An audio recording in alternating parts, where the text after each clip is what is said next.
Tengan todos un muy buen día. Les habla el doctor Lenín Omar Guevara Gutiérrez, radiólogo intervencionista. Voy a platicarles el día de hoy de drenaje biliar transhepático percutáneo. Antes quiero agradecer al comité organizador del 7º Congreso de Imagenología del Centro Médico Nacional 20 de noviembre por su amable invitación para compartir con ustedes nuestra experiencia, parte de nuestra experiencia. El drenaje biliar es uno de los procedimientos que se realizan con relativa frecuencia en los departamentos de radiología intervencionista. Eh, es un procedimiento que es requerido en aquellos pacientes que se presentan con un cuadro clínico de ictericia obstructiva, cuya gravedad del cuadro va a depender del tiempo de la obstrucción o de la causa de la obstrucción, pudiendo encontrar además de ictericia, prurito y coluria, otras sintomatologías tales como pérdida de peso en aquellos pacientes que tienen eh, patología de origen maligno o aquellos pacientes que tienen un mayor tiempo de evolución con la obstrucción, la presencia de fiebre, náusea, vómito y malestar general que orientan hacia una patología ya de origen complicada. En casos más avanzados, la presencia de colangitis aguda, septicemia o incluso la presencia de hepáticos, de abscesos hepáticos. En cuanto al tratamiento que se le puede ofrecer a este tipo de pacientes, radica básicamente en tres grandes pilares que están comprendidos por la cirugía hepatobiliar, la endoscopía intervencionista y la radiología intervencionista. ¿Qué tipo de procedimiento o de tratamiento vamos a elegir para el paciente? Depende de varios factores, entre los que se encuentran los protocolos, según los protocolos que se utilicen en la institución que se está atendiendo al paciente. También depende de la disponibilidad, del nivel de experticia que se cuente con este tipo de procedimiento, la disponibilidad del equipamiento para realizar este tipo de procedimientos en muchos países de nuestra América Latina. No contamos todavía con la disponibilidad de todas estas tres opciones, eh, lo cual tenemos que tomarlo en cuenta a la hora de proponer y elegir el correcto para el paciente. También va a depender del tipo de estenosis biliar. Por ejemplo, en aquellos pacientes que tenemos una estenosis biliar distal y posiblemente de origen maligno, se pueden favorecer más de una endoscopía intervencionista de procedimientos endoscópicos, y aquellos pacientes que presenten una obstrucción biliar proximal o a nivel del hilio hepático pueden favorecerse más de procedimientos de radiología intervencionista percutáneos. También van a depender de la condición del paciente, del estado del paciente y, ¿por qué no?, también de lo que el paciente decida una vez que le ofrecemos las tres opciones de procedimiento. En el caso de la cirugía hepatobiliar, generalmente esta pues va orientada a aquellos casos que tienen tumoración maligna en la arcada biliopancreática. En ocasiones puede ser necesario un drenaje previo, ya sea endoscópico o percutáneo, previo a la cirugía, para estabilizar función hepática o estabilizar el paciente. En el caso de la endoscopía, de los procedimientos endoscópicos, estos tienen algunas ventajas como la eliminación del dolor al no haber una punción como tal, sino una punción dentro del tubo digestivo. La ausencia de disconfort o del manejo de un catéter con una bolsa de recolección de la bilis. Tienen una baja incidencia de peritonitis, pues prácticamente no hay riesgo de una fuga biliar y, como les mencionaba, tienen relativa o son muy efectivos en terapia de obstrucción maligna distal y obstrucción media, del tercio medio del conducto biliar común. Su principal complicación va a ser la pancreatitis post procedimiento, pues por cuestiones propias de la manipulación durante el procedimiento, y también se observa con relativa frecuencia, con mayor frecuencia, una colangitis, complicaciones con colangitis ascendente en comparación, si los comparamos con los procedimientos percutáneos.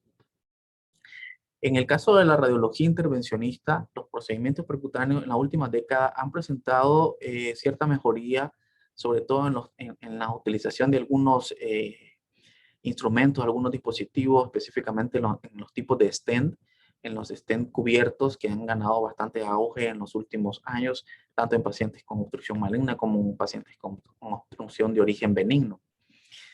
Los procedimientos percutáneos también pueden tener éxito en aquellos casos en los que la endoscopía intervencionista ha fallado, como en estenosis duodenal, en aquellos casos con estenosis múltiples de vías biliares intrahepáticas, cuando se ha presentado un intento de CEPRE y hay una falla al atravesar la estenosis biliar o una falla al canalizar la papila.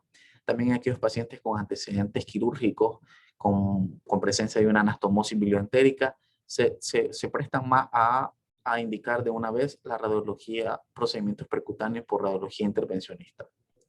Cuando existe un antecedente de un CEPRE fallido para cateterizar la vía biliar, entonces debe considerarse el drenaje percutáneo de relativa urgencia. Vamos a definir el drenaje biliar como aquel procedimiento que comprende la canulación estéril de una rama biliar periférica mediante una punción percutánea, seguida de manipulación de guías, dilatadores y catéteres bajo una guía por imagen, sea este ultrasonido o bien fluoroscopía en el mayor de los casos. En cuanto a antecedentes, podemos mencionar de forma resumida que el doctor Okuda, allá por 1974, modifica las técnicas que habían descrito de colangiografías previamente, pero que no habían tenido tanto éxito hasta entonces, por la caracterización de empezar a utilizar una aguja delgada de 21 a 22 gauge, que equivale prácticamente a unos 0.7 milímetros de calibre, con un bisel corto que la convierte en una hoja prácticamente atraumática, disminuyendo considerablemente las complicaciones en este tipo de procedimientos hasta por debajo del 2%. Esto provocó que ganara una gran aceptación por un gran alto porcentaje de éxito, acercándose a un 100% cuando las vías biliares están dilatadas y a un 85 o 90% cuando las vías biliares no lo están.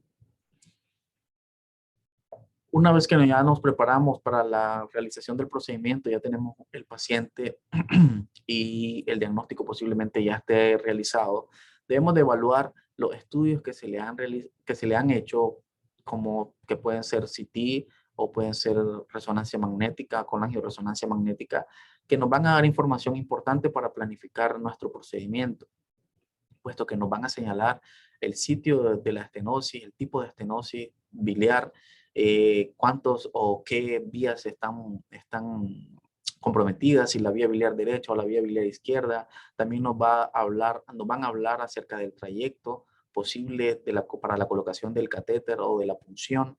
Y en mi caso prefiero o lo hago muy frecuente la evaluación previa por ultrasonido para considerar la posibilidad de punción guiada por ultrasonido, o bien para evaluar también la presencia de ascitis, que en muchas ocasiones estos pacientes ya los encontramos con ascitis, y poderla drenar antes del procedimiento o durante el procedimiento. Les pedimos un ayuno de 4 horas generalmente, o bien algunos dicen de hasta 6 horas, el uso de anestesia local, el uso de anestesia local con lidocaína simple por lo general, y personalmente prefiero que el paciente esté bajo una sedación consciente de ser posible. Eso me ayuda a disminuir el tiempo quirúrgico y el tiempo bajo radiación y menor uso de material de contraste. El tiempo de protombina, los tiempos de coagulación es importante que los tengamos para evitar complicaciones hemorrágicas, y el tiempo de protombina podría ser menor de 4 segundos por encima del control referido, un INR que no sea prolongado, menor de 1.5, plaquetas que deben ser mayores de 100.000 general, pero pueden considerarse hasta 70.000 en algunos casos si es requerido de más urgencia.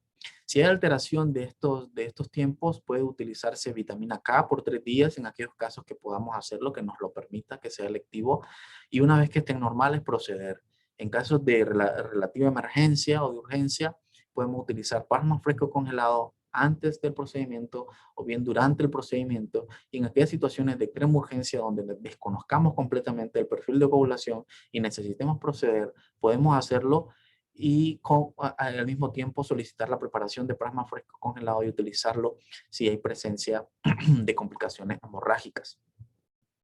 Siempre, como en todo procedimiento de radiología intervencionista, el consentimiento informado debe ser asegurado. El uso de antibióticos, muchas veces estos pacientes ya vienen con un esquema porque vienen del sistema, del área que nos lo deriva y ya vienen con cubiertos. Sin embargo, en aquellos casos electivos podemos hacer uso de profilaxis utilizando las cefalosporinas como primera opción orientado a gran negativos. Garantizar siempre también una hidratación nos va a ayudar a prevenir complicaciones posteriores.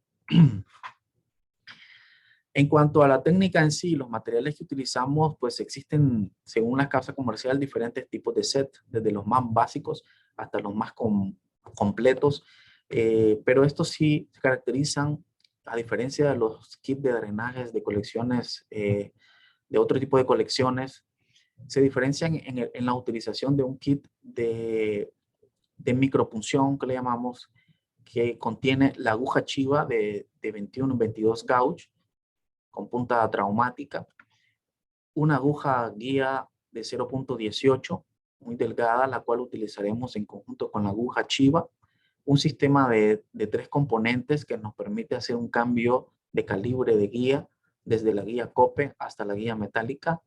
De esta forma nos permite mayor soporte a la hora de realizar la dilatación, estos son los dilatadores, la dilatación del tracto y luego la colocación del catéter.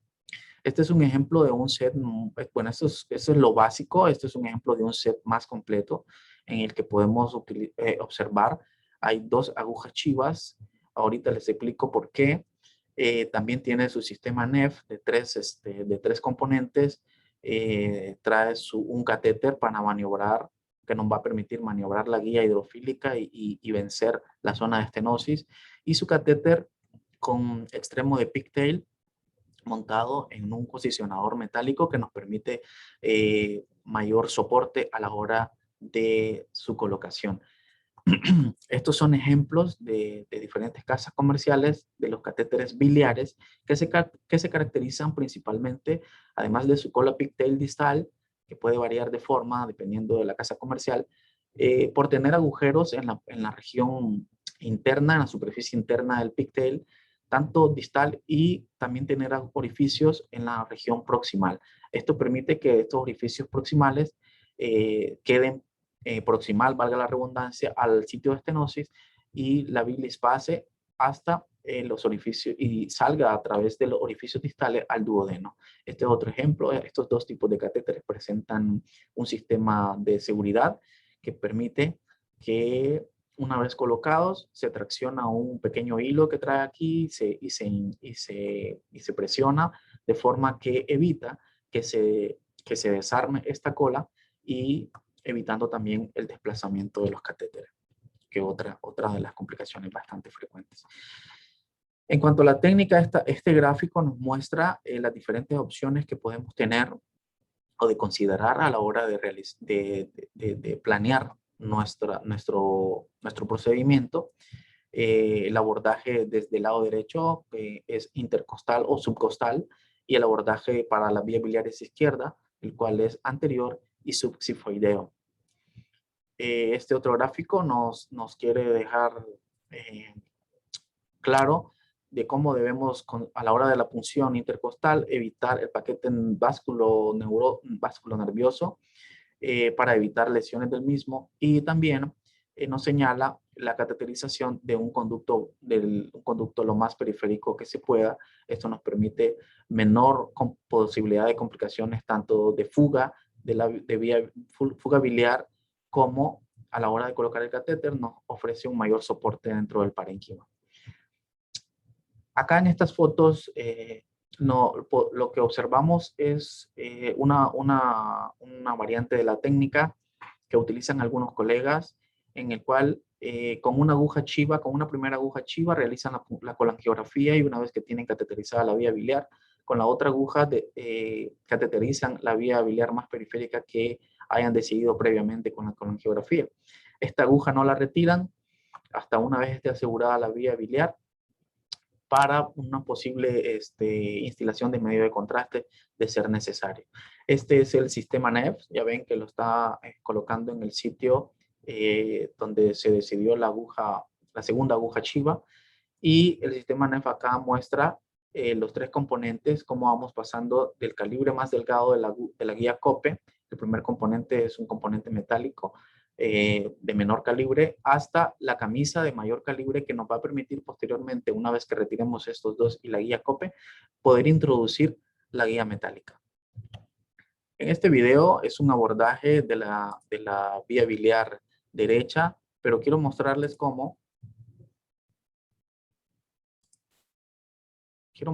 acá cómo realizamos previo a la punción un marcaje con una pinza metálica y le pedimos al paciente que realice una inspiración profunda, de manera que podemos conocer el límite hasta donde llega el receso pleural y puncionar por debajo de este, disminuyendo la posibilidad de complicaciones pleurales. Luego, una vez ya definido, realizamos la inserción de la aguja Chiva. En este sentido, puede llevar diferentes trayectos, depende depende de cómo se vaya pintando la vía biliar. Y una vez que cateterizamos e instilamos medio de contraste, podemos ver cómo se van llenando lentamente los conductos biliares, a diferencia de los vasos sanguíneos, que su llenado es un poco más rápido. Y podemos ver cómo se queda estásico el líquido en el conducto biliar que está obstruido. Luego recolocamos la aguja y en el radical periférico de la vía biliar que decidimos introducir el catéter, pasamos el NEF, aquí ya tenemos el sistema plástico, luego pasamos la guía 035 metálica de mayor grosor y luego de realizar una inyección de material de contraste, podemos ver que no pasa el material de contraste al colédoco distal ni al intestino, y este tipo de obstrucciones es bastante compleja al momento de querer combatir de vencer el sitio de estenosis. Y si es un paciente que presenta signos de colangitis, pues lo mejor es colocar un catéter de drenaje externo que queda así, con el extremo proximal a la estenosis, y en un segundo momento realizar una conversión a un drenaje de mejores resultados. ¿Cuáles son las ventajas del abordaje intercostal derecho? Bueno, tenemos la mayor parte del parénquima, esto nos da mayor soporte a la hora de colocar el catéter de drenaje. Es la técnica más empleada, por ende vamos a contar con más experiencia para la realización de ella. Dentro de las desventajas está pues que se relaciona a dolor en el costado, posiblemente relacionado a sensibilidad en el periósteo de las costillas, riesgo de lesión preocular por lo que le había dicho anteriormente, les mencioné, y la presencia y el riesgo de fuga biliar pues prácticamente está ligado a la presencia del catéter que sale a través de la piel. En este otro video quiero mostrarles un abordaje de la vía biliar izquierda. Procedo generalmente guiados con ultrasonido y con la aguja Chiva. A veces puedo prescindir de la aguja Chiva y realizarlo con una aguja de mayor calibre de 18G. Eso me acelera un poco el procedimiento porque evito el paso de la aguja COPE y del sistema NEF de 3 elementos. Y de una vez hago una punción con una aguja 18 y paso una guía de 0.35 a través de la misma. Una vez que tengo la vía biliar tomada, visto por ultrasonido, procedo a instilar medio de contraste con el bajo fluoroscopía y avanzar la guía. En este caso lo hicimos con una punción fina, con la aguja Chiva, pasamos la guía COPE. Tenemos ahí ya colocado el sistema más grueso del NEF y vemos la estenosis del conducto hepático izquierdo. Luego logramos vencer con la guía metálica la estenosis, pero la colocación a la hora de insertar el catéter no fue posible avanzar más allá. Entonces, para no seguir causando manipulación, dejamos el catéter ahí, un drenaje externo, y en un segundo momento nos decidimos por hacer un drenaje biliar mixto. ¿Cuáles son las ventajas del abordaje izquierdo? Pues nos presenta un ángulo favorable. Esto está en relación a que los ductos de la vía biliar izquierda están orientados de anterior a posterior y se dirigen hacia el ilio, que es el ángulo y la dirección que trae la aguja a la hora de la punción. Es menos incómodo para el paciente. El paciente puede realizarse él solo el aseo de la salida del catéter el cambio de la bolsa del catéter, el balsamiento de la bolsa de la vía de la bolsa recolectora con la bilis en el caso que la presente, a diferencia del catéter que se encuentra en el costado derecho, que generalmente necesita a alguien más que le ayude. También el catéter izquierdo está relacionado con menos posibilidad de que haya desplazamiento accidental como lo es en el derecho. Evitamos la pleura, por ende complicaciones relacionadas. Dentro de las desventajas, la presencia de fuga biliar, igual como les mencionaba, todo drenaje está ligado a la presencia de catéter saliendo por la piel y por ende con la fuga biliar la posibilidad de peritonitis biliar. Hemorragia, presencia de hemorragia por el débil taponamiento que nos ofrece el lóbulo hepático izquierdo al ser de menor volumen. Y hay una mayor exposición a la radiación, la cual disminuimos de forma importante con el ultrasonido para el operador. Dentro de los tipos de drenaje biliar, pues ya les he venido mencionando, existe el primero, el drenaje biliar externo, que generalmente se convierte en el primer paso de un drenaje biliar. En aquellos casos en que la estenosis es muy redonda o no vemos una punta fina que nos permita abocar ahí la guía y vencerla, entonces dejamos un drenaje externo para no manipular más. Este nos permite que la dilatación mejore, que la función hepática mejore, que desinflame la zona de estenosis, desinflama el hígado, disminuye el volumen del hígado.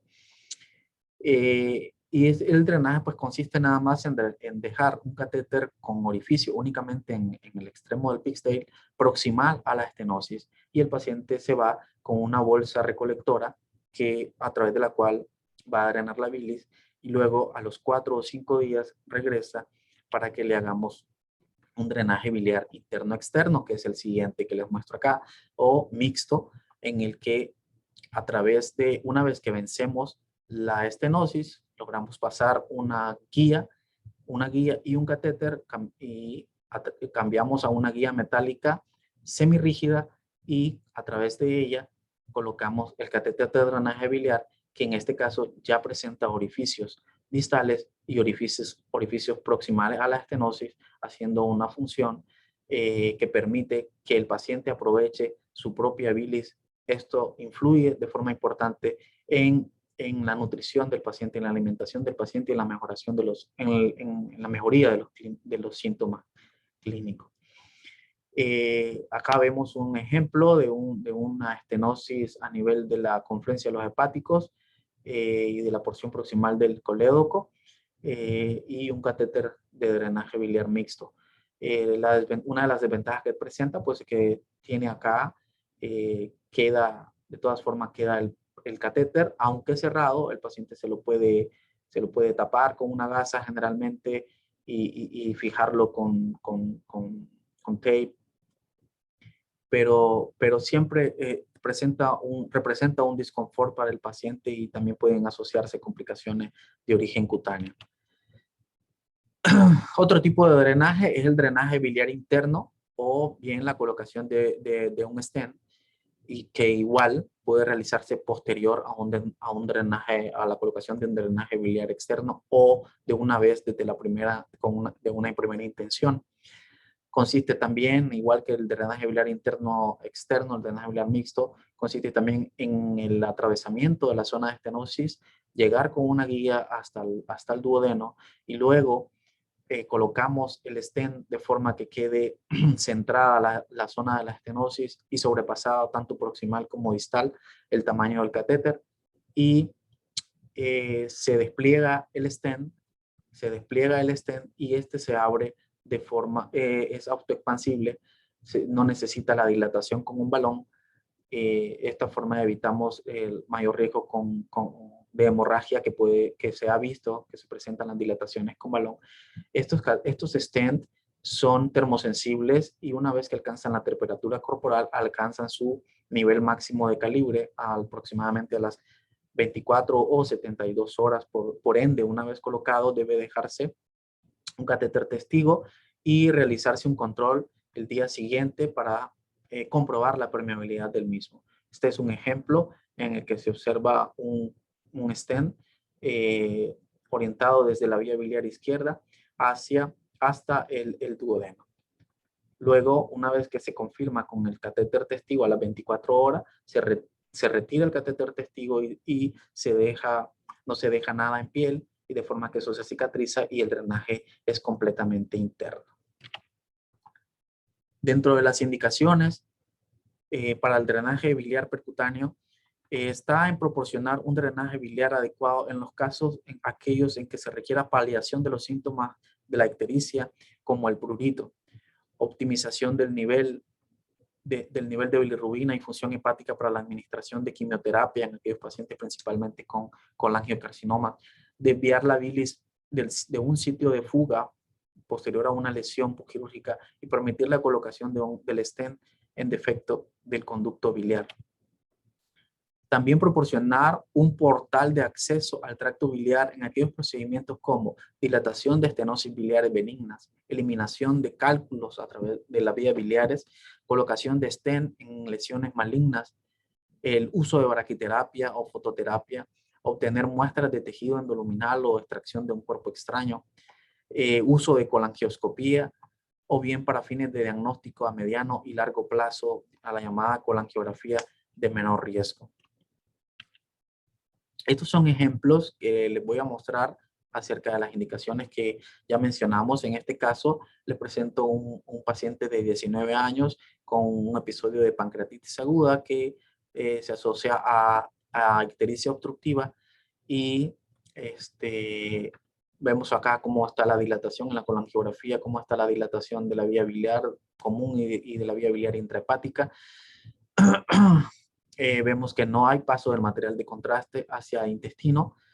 Entonces decidimos colocar una guía a la cual logramos sortear la zona de estenosis y colocar un catéter de drenaje biliar interno-externo. Esto que ven acá es la vesícula biliar.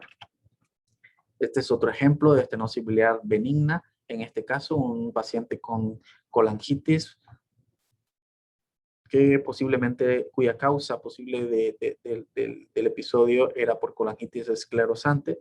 Observemos cómo la vía biliar no está tan dilatada como en el caso anterior, como generalmente la podemos encontrar, y estas pequeñas lesiones redondeadas de material de contraste que corresponden a pequeños microabscesos pericolangíticos. No hay patencia de la confluencia de los hepáticos, y observamos que hay un stent plástico que fue colocado vía endoscópica que no está resolviendo el problema. Entonces realizamos el drenaje, colocamos una guía, la pasamos hasta intestino. Veamos cómo al estar holgado el stent en el colédoco distal, permitió la salida del stent a través de la papila y su paso al intestino delgado. Al no haber patencia de la vía biliar izquierda, pues también se decidió la colocación de un catéter izquierdo, y observamos cómo los dos catéteres pasan a través de la estenosis y se coloca su extremo distal en el intestino, dando un adecuado drenaje biliar interno-externo. Este es otro ejemplo en estenosis biliar benigna, a una pacientita de 21 años que se le realiza una colecistectomía de forma electiva, pero presenta una lesión de la vía biliar posterior a la misma. Y luego de 2 intervenciones, la paciente continúa con colangitis recurrente. Nos la envían para ver qué podemos hacer. Logramos colocarle un catéter de drenaje biliar interno-externo desde la primera intención, y gradualmente en esta paciente fuimos cambiando cada 3 meses catéteres de calibre, desde 8.5 a 10, 12, así sucesivamente, hasta alcanzar un calibre de 18 French. Y fue entonces cuando realizamos una dilatación con un balón de angioplastía. La enviamos con un catéter solamente proximal, de ubicación proximal, catéter testigo, y la controlamos durante un mes. Tanto su sintomatología, la cual era ausente, de que sugiriera obstrucción biliar, y control de sus exámenes de laboratorio de bilirrubinas. Al demostrar que estos estaban normales, pues decidimos retirar el catéter, y pues ya estaba la patencia de la zona de la anastomosis biliodigestiva. Y pues esto fue más o menos en 2014, 2013, y desde entonces pues la paciente no ha presentado otro episodio. Se considera como éxito la estenosis cuando la estenosis residual es de un 30% o menos del diámetro del normal del conducto, y es fallido cuando hay una ausencia de efecto, del efecto deseado en 3 sesiones de dilataciones, o una ausencia de mejoría en una única sesión. Este es otro ejemplo, una lesión de la vía biliar en un paciente que viene que está presentando fuga de bilis a través del dreno posterior a una colecistectomía. Observemos cómo la vía biliar no está dilatada, está delgada. Se colocó un catéter de drenaje externo. Ven ahí cómo está a través del catéter, pasamos medio de contraste y está la presencia de la fuga. Aquí podemos observar el catéter dejado en el seno de la fuga. Esto también era portador de un tubo en T, pues se le hizo exploración de las vías biliares.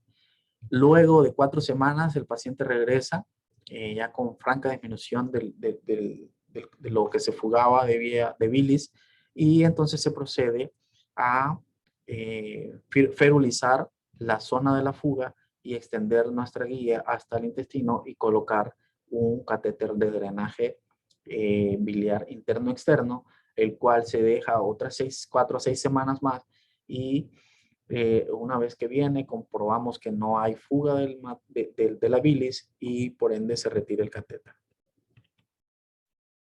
Este es otro ejemplo de lesión benigna postquirúrgica en la que se observa una franca dilatación de la vía biliar intrahepática, amputación de la confluencia de los hepáticos. Observen la presencia acá de las grapas metálicas. Este es uno de los pacientes que lo perdimos. Nos recibimos muchos pacientes que son fuera de la capital, y este paciente pues no supimos qué más fue lo que sucedió. Después luego que le colocamos un catéter de drenaje biliar externo. En el caso de la obstrucción biliar de origen maligno, la paliación de la obstrucción biliar en estos pacientes que no son aptos para la cirugía o que tienen un tumor irresecable es de categoría paliativa, y generalmente está debido a una neoplasia maligna biliopancreática, la cual puede ser primaria, colangiocarcinoma, adenocarcinoma de la cabeza del páncreas, etcétera, o debido a una enfermedad por metástasis en los ilios, en los ganglios del ilio hepático, que ocasionan una estenosis por compresión extrínseca.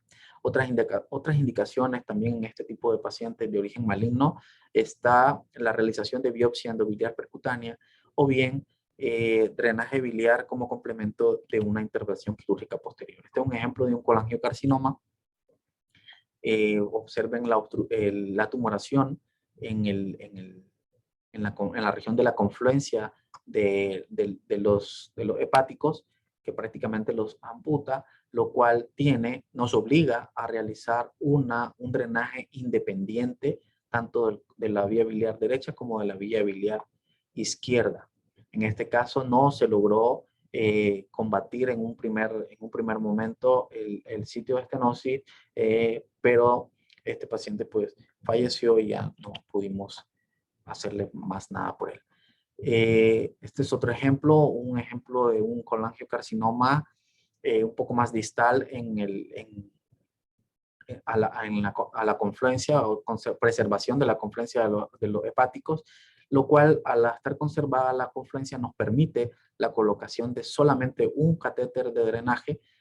Logramos atravesar la zona de estenosis y dejar colocado el catéter biliar interno-externo. Les decía que al estar patente la confluencia de los hepáticos, no nos obliga a colocar un drenaje biliar izquierdo, pues con este es suficiente. Este es otro ejemplo, una señora de 70 y pico de años que tenía antecedentes por un SEA gástrico, y luego se presenta con una ictericia obstructiva y se descubre que existen adenopatías a nivel del hilo hepático que están causando la ictericia. Le colocamos primero un drenaje biliar externo, y en un segundo momento, observen cómo la vía biliar ya está menos dilatada, en un segundo momento la convertimos a un drenaje biliar mixto. Otro ejemplo de estenosis distal. Este es un pacientito con un carcinoma de cabeza de páncreas. Vean acá en ese CT contrastado las vías biliares intrahepáticas dilatadas y la tumoración en la cabeza del páncreas. Lo recibimos, le hacemos un drenaje biliar externo en un primer momento. Observen cómo acá se le había colocado un stent plástico, un stent plástico por vía endoscópica, el cual se obstruyó, llegó a nosotros por eso y se le colocó el drenaje biliar externo. Miren acá cómo está bien marcada la dilatación de las vías biliares, y posteriormente a los 4 o 5 días le realizamos la conversión a drenaje biliar mixto. Observen cómo logramos pasar el catéter a pesar de la presencia del stent plástico en el sitio de la estenosis. Otro de los usos en este tipo de paciente es la realización de biopsia endobiliar percutánea, la cual puede hacerse por cepillado o por forceps. En tanto el cepillado endobiliar tiene una sensibilidad hasta el 75% y un valor predictivo negativo deficiente de hasta el 12.5% de diferencia. En el caso de la biopsia con forceps, en el cual presenta una mayor sensibilidad hasta un 78%, pero esta incrementa hasta el 94% cuando se trata de colangiocarcinoma, que es una principal indicación de este tipo de procedimientos. Acá observamos mediante un abordaje izquierdo, se inserta la biopsia, el forceps, perdón, que es el mismo que utilizan los endoscopistas, y se toma la muestra en el sitio del defecto de llenado, en el sitio de la estenosis de la vía biliar. Otro de los procedimientos o complementos que se pueden realizar mediante un drenaje es la colocación de un stent metálico autoexpandible, sobre todo en los pacientes con una obstrucción maligna en la cual ya está bien establecida la indicación. También puede utilizarse en estenosis biliares benignas. Tienen amplia superioridad respecto a los stent plásticos. Las tasas de complicaciones son mucho más bajas y la tasa de permeabilidad son más largas y favorecen porque presentan menos reintervenciones que los stent plásticos. En el caso de las ventajas pueden ser que presentan menos posibilidad de migración a diferencia del stent plástico. Al tener un mayor diámetro, mayor tiempo pasan permeable y existe la posibilidad de reinsertar un nuevo stent dentro del mismo stent metálico o un stent plástico también dentro del mismo stent metálico.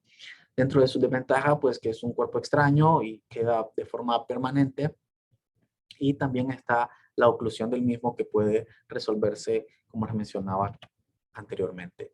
El estén encubierto es una de las que ha presentado una gran mejoría dentro de esta década, podría decirse. El estén encubierto ha mejorado las tasas de permeabilidad de un 76% frente a un 57% con el estén no cubierto a los 12 meses. Y aunque no se observan diferencias significativas en la supervivencia de estos pacientes en los dos grupos, esto demuestra que los stent cubiertos está relacionado a menos reintervenciones y por ende a una mejor sobrevida o a una mejor calidad de vida de estos pacientes. Se menciona como asterisco la migración en este tipo de catéteres, pues al no tener sujeción con las celdas, pueden presentarse. La colocación de aquí tenemos un ejemplo de una colocación de un stent. Este está tapado por invasión dentro de la luz del stent por invasión tumoral. Vemos como el medio de contraste pasa ahí de forma filiforme. Se le recolocó otro catéter otro stent dentro del mismo, y en este caso era un stent cubierto. Las contraindicaciones podemos clasificarlas en absolutas y relativas. Dentro de las absolutas están los trastornos severos de coagulación que no nos permiten la corrección, presencia de tumores vascularizados o quistes hidatídicos en el trayecto posible del catéter, la presencia de ascitis abundante que no podamos solucionarla, el enfermo crítico con corta expectativa de vida. Las relativas pueden ser coagulopatías corregibles, alergia al material de contraste, inestabilidad hemodinámica, falta de acceso seguro a la lesión, ya sea por variantes anatómicas o por antecedentes quirúrgicos, falta de colaboración por parte del paciente que resolvemos con uso de sedación.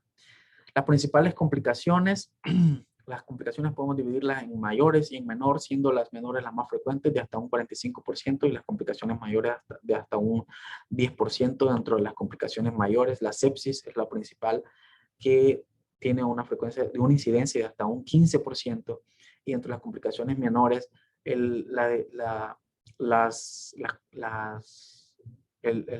desplazamiento del catéter de un 17%. Dentro de los mayores también está la presencia de peritonitis o pancreatitis, que pueden ser hasta un 18.4%. Como conclusiones, podemos decir que el drenaje biliar es una alternativa con un considerable nivel de éxito que mejora la calidad de vida de los pacientes en la patología obstructiva específicamente, o mejor cuando es de origen maligna. Es una importante alternativa en la estenosis biliar o lesiones asociadas a cirugía previa, cuando la cirugía ya no es una opción. Y debe ser la primera opción a considerar en estenosis maligna cuando la obstrucción es proximal. Debe considerarse como segunda opción cuando la estenosis es distal, y considerarse de urgencias si un drenaje endoscópico previo es fallido o imposible por el riesgo de colangitis y complicaciones asociadas. En este gráfico resumimos prácticamente las posibles indicaciones cuando la obstrucción está en la vía biliar común distal. Si podemos recurrir a la paliación endoscópica cuando la obstrucción está por encima de esta o proximal a nivel de la conferencia de los hepáticos, podemos recurrir a la paliación percutánea, pero si en la paliación endoscópica es fallida, entonces podemos recurrir a los drenajes o a los procedimientos percutáneos. Muy agradecido por su atención y espero verlos pronto en otra oportunidad. Tengan buen día.